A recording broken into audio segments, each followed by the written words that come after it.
Welcome to you all to this time set apart. We make it holy by our presence together. We light this chalice, symbol of the Unitarian Universalist faith tradition, to honor the spirit of unfolding grace and mystery, whichever moves among our human community and all living things on earth.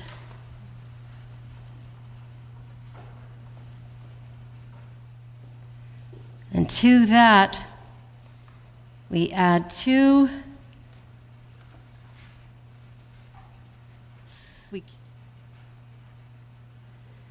flames of the Advent wreath, symbolizing faith and hope. How about this too? May they illuminate this season's invitation to contemplation, magic, and the wonder of a child. Good morning. My name is Loretta Conley, and I've been a member of this church for about 15 years. I'm going to tell you a little bit about myself and about my involvement on the board of trustees.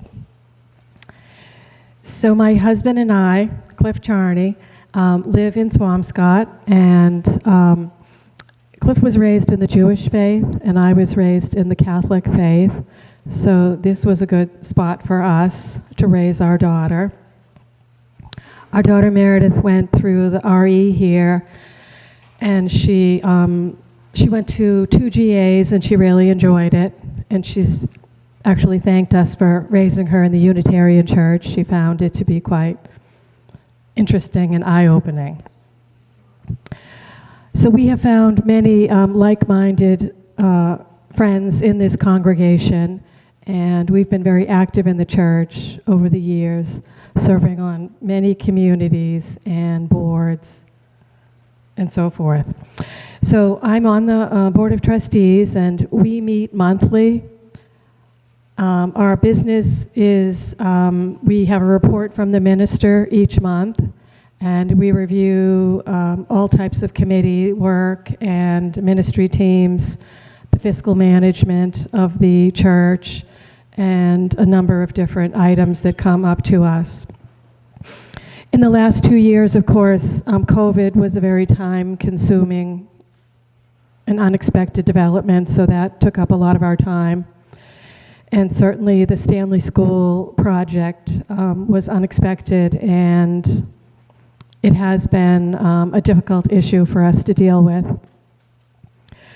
We have tried to be very good listeners and thoughtful in our approach to problem solving in that regard, and to be good stewards of the church. So we're doing our best in that regard.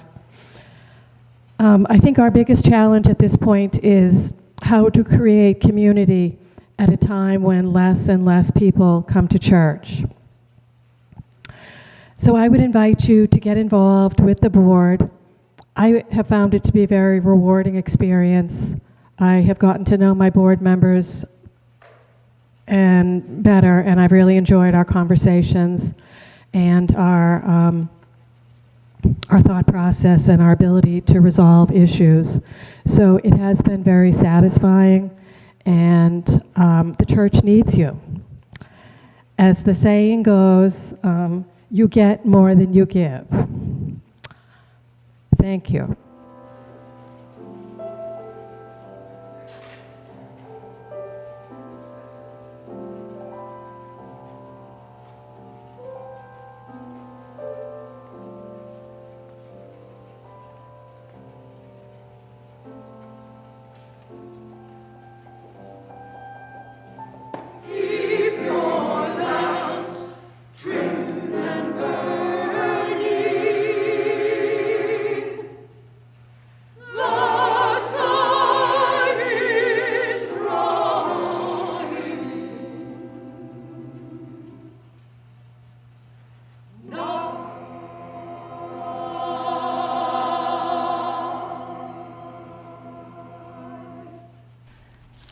The holiday cards began arriving this week. I love them all. The first I got was from my friend Patrick in Indiana. He's an old school friend. and the card was a Snoopy, because he knows me that well. And then others will come, bless everyone's hearts who are organized enough to get them in the mail. Mine often come, mid-February. Many of the cards are the cardstock photo postcards. You've received those, right? You know what I mean? Like the one sheet. It's always like 3 images maybe, or like a little collage, or maybe the one really gorgeous one with just the kids and the dog on the beach, or the kids and the dog dressed up in holiday matching sweaters, the kids in feety pajamas. It's wonderful to see the children grow up over time. And at this point, I'm getting old enough that now I'm getting news of grandchildren on the scenes. But often I search in vain for images of my friends. And sometimes I'll nudge them about this. I say, it's great to see the kids, but where are you? Where are you in the picture? And they inevitably say something like this. They go, oh no, you don't want to see us. We're just aging. And I say, yeah, you know what? Yes, I very much want to see you. I want to see you aging, getting older. I, in fact, want to really get my glasses off and hold that photo up really close so that I can see the laugh lines. I can look at where the gray hairs are coming in. Because when I do that, I get to think about myself and how I'm also changing over time, and to appreciate how much life we have shared. So I say, yes, please include yourself in your holiday cards. I'm so grateful that you're here to be seen. Oh, baby. The beautiful Madonna, Joseph and child in the manger, the Christ child and the friendly beasts, the shepherds, and sometimes we get the magi in there. You can conjure that image. You've seen versions of it probably all your life. Many of them appear on traditional Christmas cards. And if you've come to a Unitarian Universalist church, it's very likely that you've been a person who engaged with the sacred mythos of the virgin birth, the angels, and the Savior motif around Jesus of Nazareth, and you've sorted out for yourself the historical facts. Of course, we know almost none of those, and you've learned a lot about, why is it that this story got told this way, and you have perhaps decided that you appreciate the poetic and symbolic beauty and power of the story, or maybe you've decided it's all just, I reject all of it. Well, I'm with you. Either one of those options. I'm with you. I love the sacred story. It has deep meaning for me. I cherish the beauty also of the mythological aspects of the Christmas narrative. I adore the musical tradition of Advent and Christmas, but I'm also perpetually frustrated by the destructive legacy of a religious origin story that erases female sexuality and denies biology. We can certainly, if we look at the Advent story, and this is a sermon for another time, but we can look at the story of Mary's visit by Angel Gabriel, where he says, hey, you're going to have a baby, it's God's baby, and she says, okay, all right, and she delivers the Magnificat, which is an amazing, amazing liberationist statement of how God is going to throw down the mighty and the oppressors and so on. That's, again, as I said, a sermon for another time. But that story that was told in Hebrew initially about the maiden, Miriam, used the word ha'alma, maiden, a young woman. But it got translated into the Greek, where Mary became Parthenos, virgin. And thus we're off to the races for thousands of years of demonization of female sexuality, courtesy of the church fathers, and what we now refer to as the Madonna whore complex. So, just dropping that in for you. But even the baby was problematic from the start. Is he a child of God? the child of God. What did he mean later when he referred to himself as a son of man?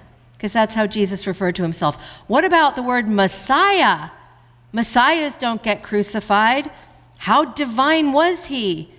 Was he like God or the same as, just like, So these debates are old. Much blood has been spilled over those questions. Wars have been fought over them. Unitarians and Universalists trace our religious lineage back to all the ones who lost those debates and even wound up martyred for their unorthodox positions. So we shouldn't forget that. But we don't really have those debates these days. That particular theological argument is no longer our focus, certainly not among Unitarian Universalists. The important issue seems to me that we retrieve the central story of Christianity not to argue about Jesus' divinity, but to consider our own. The central Jewish revelation given to Moses was that God wanted to have a relationship with humanity, to make a covenant. Well, the central Christian revelation, despite what you may have heard, is not who goes to heaven and who goes to hell, but it's this. The central Christian revelation is that God wanted to share the human experience with us in embodied form because of love. The ancient scripture says, the Word became flesh and dwelt among us. Flesh. What do you think of when you hear that word? I think immediately of Hamlet's cry from the well of angst and depression, oh, that this too solid flesh would melt. And forgive me, I'm really not making a joke of Hamlet's suffering, but I've always thought that would be a terrific slogan for Weight Watchers. Hamlet is in serious distress when he says that. But I listen a lot, and I have listened for a long time. I've listened to what people say about our bodies, and it's not that far off a kind of negative sentiment that what Hamlet uttered.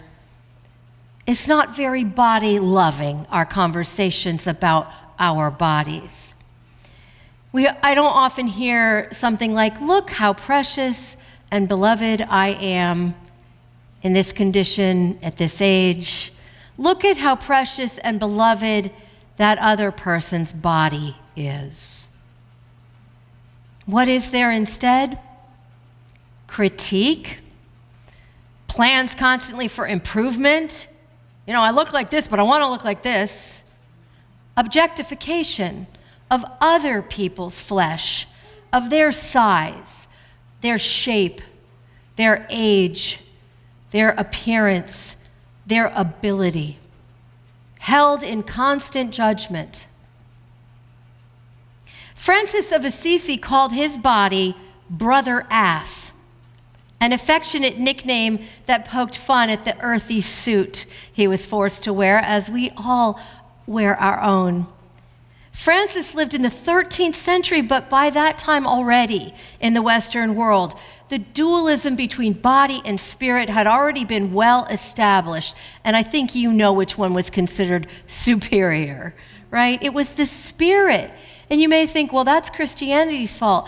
But no, it's not. It was well established, that dualism and that sense that the spirit is holy and the body is, sort of a problem. That was already well established in classical antiquity, far before Christianity came on the scene. The body in that mentality is an instrument to be pushed into shape. Think of the Spartan soldiers and that whole ascetic discipline, considered beautiful only in youth and peak health. We have inherited this dualism between body and spirit. And we have inherited and never really gotten rid of those ancient prejudices against aesthetically different, differently abled bodies, aging bodies, And relatedly, we have never expunged our conflicting ideas about the acceptability and purpose of women's bodies in particular.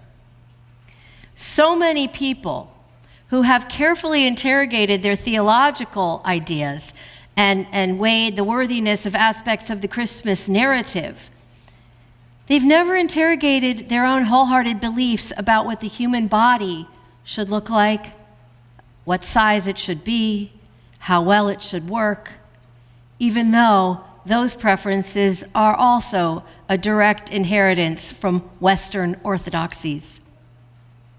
And not to mention upheld and reaffirmed as they are relentlessly mass-marketed to all of us in order to sell products, diet and fitness programs whose failure rates are carefully obscured, by the way, and to maintain the same shame and invisibility among the less able-bodied, young and beautiful that existed before Jesus' birth.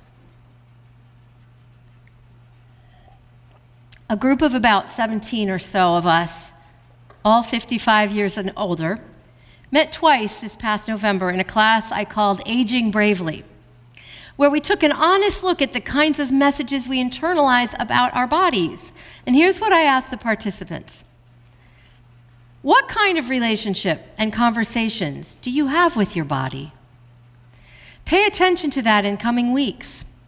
Is it a loving relationship? Is it a supportive relationship? Is it an accepting relationship? In coming weeks, spend some time every day noting what kind of messages you've received internally and externally around aging and the functioning of your body. And I add to that, for those who are not 55 plus, all of the changes that our bodies go through. I was just thinking about someone I know who has terrible hot flashes that are coming with menopause, and she's embarrassed by that. And she has these little handheld fans that she brings around with her, and she always dresses in layers. She's always dabbing her forehead. She's suffering with these, and why is she feeling embarrassed about it? Well, I think we all know, right? So we don't need to go into that. But isn't that awful? Pain on pain. How much, I continue to ask the participants, how much of these messages are positive and encouraging and respectful? Messages about your body, about bodies. How many of those messages are negative, judgmental, fear-based, threatening? If you don't do this or think this, this will happen, and you'll die. How much honest conversation are you having with your spouse or partner, children, and friends about the realities of your body? We can call it aging or maturing, but what is true of all of us simply is that time is passing, and we are spending that time in precious, mortal, human bodies whose very nature it is to slow and, I hate to break it to you, eventually to die. Trees do not desperately cling to their leaves in the autumn. Snakes do not grieve the shedding of their skins. It is all transformation into other forms. How has it happened that we who get to be alive for this challenging and amazing adventure have maintained a collective fear, rejection, and unkind judgment about the inevitable and universal processes of the bodies doing what they do as time passes? Well, I understand some of it, of course, the denigration of bodies that show evidence of wear and tear, as you might say, that some of that's a psychological defense against death. Because it's hard. We don't want to constantly be reminded of our finitude. Understandable. But again, as I said, some of it is inherited, a nasty legacy inherited from culture, some from our families. So it's our ethical imperative to examine those attitudes, because if we don't feel worthy of appearing in our own Christmas or holiday cards, how are we going to affirm, promote, and advocate for the dignity, belovedness, and worthiness of those who are ill, for instance, vulnerable, disabled. I ask that, particularly remembering that World AIDS Day was December 1, and Transgender Day of Remembrance was on November 20th. We know the terrible consequences of rejecting, vilifying, and demonizing certain kinds of bodies. We have to pay attention, therefore, to how often and how easily that happens within ourselves, starting with ourselves. On Thanksgiving morning, my very dear friend Jasmine, a friend from college, and her family were at home. They were not planning for a feast later in the day, but grieving the death of their oldest son, lost at 26 years old to a heroin overdose on November 12th. They had visitors, friends who had themselves known tragedy and who could therefore be present to their profound sorrow with no pressure to put on a nice face and have social niceties, you know. The friends brought with them a 7-month-old baby named Nora. Jasmine told me how she wrapped Nora in soft fleece blankies and how the baby was gentle and adorable and so quiet, just a beautiful tiny person, safe to love, needing to be cared for. Jasmine, and helping Jasmine connect in her dreadful grief to life. That baby deserves to be treasured, cared for, and supported, not just in this time of her early dependency and cuteness, but through every season and condition of her life. She will grow out of her infancy and become an independent person, God willing. She will seem like a gift from heaven on some days and a devil on others because she is human. She will grow, God willing, and experience her share of strength and faltering because she is human. Her body will grow and change, and I pray that she will have a loving and grateful relationship with it. And I pray that Nora will live so long that she will have old friends someday, and that those friends will celebrate with her every evidence of time past in this human condition, savoring the transformation of her body at every stage, appreciating it with her, rejecting any shame that has come to her through our cultural expectations, and rejecting any belief system that denies its beauty and worth at any age or any condition. I pray this for that little baby back there. Hi, baby. I pray this for all of us. We were born out of love, out of a spark of the divine that we carry with us, and we were set out on a rocky path of a very human struggle in these suits of flesh. But at no point along this journey are we not still the baby in the manger or at the family gathering, wrapped in soft blankets, whose vulnerability we recognize and which calls forth instinctive tenderness. As you would never withhold care and compassion from that baby, please do not withhold it from yourselves, or we cannot live from the fullness of our humanity. If we cannot remember, protect, and love that infant and ourselves and in others, we cannot live into or from the fullness of our beloved humanity. When the poet Christina Rossetti wrote the poem In the Bleak Midwinter, she emphasized the frosty weather, not because it's freezing in Nazareth at any time of year, but because the world can be so cold. Keep the baby warm. Keep warm, babies.